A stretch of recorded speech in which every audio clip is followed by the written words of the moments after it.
উচ্চতৰ মাধ্যমিক চূড়ান্ত পৰীক্ষাত যিসকল ছাত্ৰ ছাত্ৰীয়ে উত্তীৰ্ণ হোৱাৰ পিছত তেওঁলোকৰ বহিসমূহ ৰিচেকিং কৰিব বিচাৰে সেইসকল ছাত্ৰ ছাত্ৰীয়ে আসাম হায়াৰ ছেকেণ্ডেৰী এডুকেশ্যন কাউন্সিলৰ যিটো ৱেবছাইট আছে সেই ৱেবছাইটত যাব আৰু তাতে পুনৰীক্ষণ বুলি যিটো লিংক দিয়া আছে তাতে আপোনালোকে ক্লিক কৰিব। ক্লিক কৰাৰ পিছত আপোনাৰ এই পেজটো খোলা খাব। এই পেজটো খোলা হোৱাৰ পিছত আপোনালোকে নিউ ইউজাৰত মাৰিব। নিউ ইউজাৰত মাৰাৰ পিছত আপোনালোকে ইয়াতে কি বস্তু এণ্ট্ৰি কৰিব লাগিব মই জনাই আছোঁ।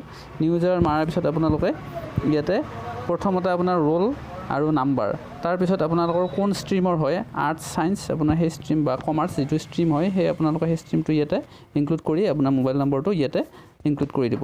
তাৰপিছত আপোনালোকে ছাবমিট কৰি দিয়াৰ লগে লগে ইয়াতে আপোনাৰ মোবাইল নম্বৰত এটা OTP যাব। OTPটো যদি নাযায় আপোনালোকে ৰিচেণ্ড অপশ্যনত ক্লিক কৰিব। OTPটো মাৰি দিয়াৰ পিছত আপোনালোকৰ নেক্সট 3 নম্বৰ পেজ খোলা খাব।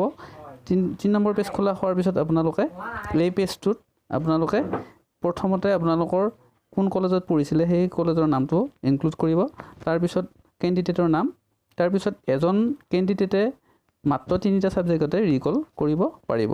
তাৰপিছত আপোনালোকে ছিগনেচাৰটো ইয়াতে আপলোড দি দিব।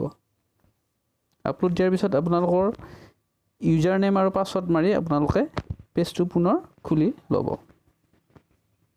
তাৰপিছত আপোনালোকৰ পে'মেণ্ট অপশ্যন আহিলে এখন পেপাৰত আপোনালোকে 300 টকাকৈ পে'মেণ্ট কৰিব লাগিব।